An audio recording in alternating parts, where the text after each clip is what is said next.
Good morning everyone. I am Manila from SKB Gokulpur village. I am a TTT computer science teacher.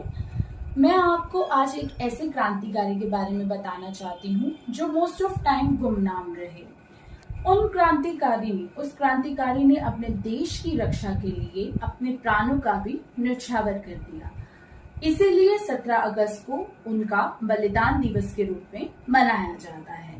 मैं बात कर रही हूँ उस समय की जब हमारा देश दास्ता की जंजीरों में जकड़ा हुआ था, जब हमारा देश घायल था और हमारी इच्छाओं का संचालन विदेशी शासक किया करते थे।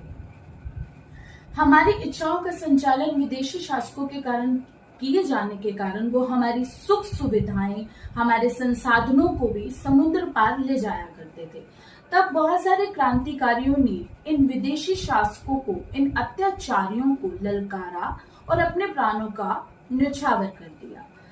लेकिन हुआ ऐसे कि इनका नाम इतिहास के पन्नों से हटाने की कोशिश की गई, इनकी यादों को भुलाने की कोशिश की गई ताकि कोई और व्यक्ति क्रांतिकारी ना बन सके।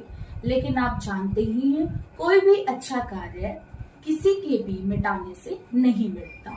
तो आज की युवा पीढ़ी हमारे स्वतंत्र भारत के इतिहास को दोबारा से लिख रही है, जिनमें उन सच्चाइयों को भी उजागर किया गया है जिन्हें इन स्वार्थी लोगों ने कहीं दफना दिया था। तो जो ये नया इतिहास हमारा उभर कर सामने आया है, इसके स्वर्णिम अध्याय का नाम है श्री मदन लाल ढींगरा, जिनका जन्म 18 सितंबर 1883 में पंजाब के एक बहुत ही संपन्न परिवार में हुआ था। आप तो जानते ही हैं, संपन्न परिवार मतलब जिसमें सुख सुविधाओं, ऐश्वर्य की कोई कमी नहीं थी। इनके पिता विदेशी शासकों के सिविल डॉक्टर थे, सर्जन थे, अंग्रेजों के दाया हैंड कह सकते हैं, राइट हैंड की तरह थे, बहुत ही विश्वास पात्र इंसान थे। इनके 6 भाई थे, 6 के 6 भाइयों ने इंग्लैंड में स्टडी की थी। ऐसे पिता के पुत्र होने के बावजूद भी वो विदेशी शासकों के, अंग्रेजों का सम्मान नहीं करते थे, अंग्रेजों के कार्यों का वो बहिष्कार किया करते थे, जिसके फल स्वरूप उनके पिता हमेशा उनसे नाराज रहते थे। मदन लाल ढींगरा ने 1905 में उन्होंने स्वदेशी आंदोलन चलाया, जिसके फलस्वरूप उन्हें कॉलेज से बाहर निकाल दिया गया। फिर उसके बाद उनके बड़े भाई ने उन्हें एक सलाह दी कि वो लंदन यूनिवर्सिटी में जाकर पढ़े। तो लंदन में जाकर उन्होंने मैकेनिकल इंजीनियरिंग स्टार्ट की और इंडिया हाउस को ज्वाइन किया।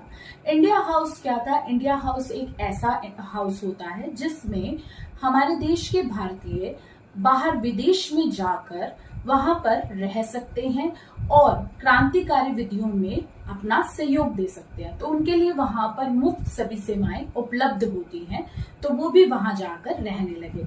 वहां उनकी भेंट वीर सावरकर से हुई। वीर सावरकर भी एक क्रांतिकारी थे। वीर सावरकर एक रेस्टोरेंट, उनकी भेंट इस तरह हुई कि वीर सावरकर एक रेस्टोरेंट में गए हुए थे। वहां पर भारतीयों के साथ एक बहुत ही नीच व्यवहार किया जाता था। वो व्यवहार ऐसा था कि जहां पर अंग्रेज बैठे होते थे वहां पर भारतीयों का बैठना मना था। तो ये बात वीर सावरकर को बहुत बुरी लगी कि यहाँ पर हमारे साथ भेदभाव किया जा रहा है, इसलिए वीर सावरकर वहां से उठकर चलने लगे। तो वहीं पर ही ये मदन लाल ढींगरा जी भी बैठे थे। उन्होंने उनको कहा कि रहने दीजिए, हमें यहीं रहना है, आप यहीं बैठे रहिए, क्या जरूरत है यहाँ से जाने की। तो वीर सावरकर ने कहा, जहां मेरे देश का सम्मान नहीं वहां बैठना मैं अपना अपमान समझता हूँ। उनकी ये बात मदन लाल ढींगरा को छू गई और वो फिर वीर सावरकर के साथ क्रांतिकारी गतिविधियों में सम्मिलित होने लगे। इंडिया हाउस में होने वाली बैठकों में सम्मिलित होने लगे। वहां पर अंग्रेजों को भारत से कैसे निकाला जाए, इस पर बहुत सारी गतिविधियां की जाती थी। और जो मदन लाल सावरकर हैं, ये देखकर उनके अंदर जो क्रांति की भावना दब चुकी थी वो फिर से उजागर हो गई। उन्होंने वीर सावरकर को कहा कि मैं भी आपकी इस क्रांति का हिस्सा बनना चाहता हूँ और एक बहुत बड़ा कार्य करना चाहता हूँ। तो वीर सावरकर ने कहा कि नहीं, आपको ऐसे ही हम अपनी क्रांति में सम्मिलित नहीं करेंगे, आपको एक परीक्षा देनी पड़ेगी। परीक्षा ये थी कि वो एक मेज पर बैठे थे, वीर सावरकर और मदन लाल ढींगड़ा। और वीर सावरकर के पास जैसे हम बर्फ तोड़ते हैं तो उसको तोड़ने के लिए हमारे पास एक सुआ होता है, तो वो सुआ उनके हाथ में था। तो मदन लाल ढींगड़ा का हाथ रखकर वो सुआ उन्होंने उनके हाथ पर चलाया, हाथ पर गाड़ दिया, लेकिन मदन लाल ढींगड़ा ने उफ तक नहीं की। तब वीर सावरकर को यह बात बहुत अच्छी लगी। उन्होंने कहा कि तुम अब क्रांति के लिए तैयार हो, तुम कोई भी दुख दर्द सहन करने के लिए तैयार हो। तो वो दोनों मिलकर फिर अंग्रेजों के खिलाफ कार्य करने लगे।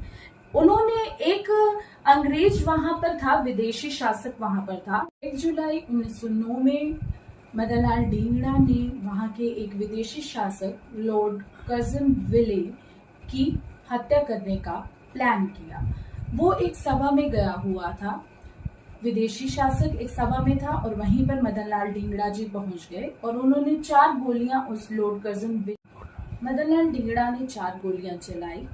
लॉर्ड कर्जन विले को बचाने के लिए एक पारसी डॉक्टर बीच में आ गया, जिसके फलस्वरूप 2 गोलियां उस डॉक्टर को लग गई और 2 कर्जन विले को लग गई। अब उन्हें पता था कि अगर ये विदेशी शासक उन्हें पकड़ लेंगे तो ये उनका अपमान होगा, इसलिए उन्होंने बंदूक से अपने आप को मारने की कोशिश की, लेकिन वो असफल रहे और उन्हें जेल में जाना पड़ा। वहां की कोर्ट में जब उन्हें ले जाया गया तो वहां पर उन्हें कहा गया कि अगर आप अपनी तरफ से वकील हायर करना चाहते हैं तो आप कर सकते हैं।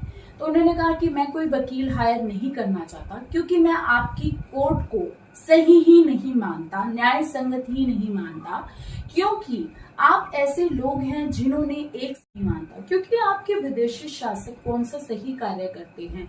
उन्होंने 50 साल में 8 करोड़ भारतीयों की जान ली है और 1 साल में 10 करोड़ स्टर्लिंग पाउंड्स को चुराया है, तो मैं उसे न्याय संगत मानता ही नहीं हूँ। तो अंग्रेजों ने तो पहले ही सोच रखा था कि इसे फांसी की सजा सुनानी है, तो उन्हें फांसी की सजा हो गई। उन्हें फांसी पर जब ले जाया जा रहा था तो कुछ लोग उन्हें पकड़ कर ले जा रहे थे, तो मदन लाल ढींगड़ा जी ने उन्हें साफ स्पष्ट मना कर दिया कि मैं खुद ही जाऊंगा, मैं अपने भारतवासियों को सिखाऊंगा कि मरना किसे कहते हैं। उन्होंने हमें सिखाया कि मरना क्या होता है। उन्होंने कहा जो मेरा देश का अपमान करेगा वो मेरे लिए कुछ भी नहीं है, मेरे देश का अपमान मेरे लिए भगवान राम के अपमान के बराबर है। तो आज मैं सिखाऊंगा कि अपने देशवासियों को कि बलिदान किस तरह दिया जाता है। इस तरह वो अपनी खुशी खुशी उन्होंने फांसी का फंदा अपनी गले में डाला और अपने आप को मृत्यु के हवाले कर दिया। ऐसे क्रांतिकारी को हमारा नमन है, जिसने देश के लिए अपना सर्वस्व कुर्बान कर दिया। और वो ये चाहते थे, उन्होंने ये बलिदान इसलिए दिया ताकि आने वाली युवा पीढ़ी भी उनके कार्यों से कुछ सीखे और अपने देश के लिए हमेशा बलिदान देने के लिए तत्पर। लास्टली मैं इन शब्दों के साथ विराम लेना चाहूंगी। ऐ मेरे वतन के लोगों, जरा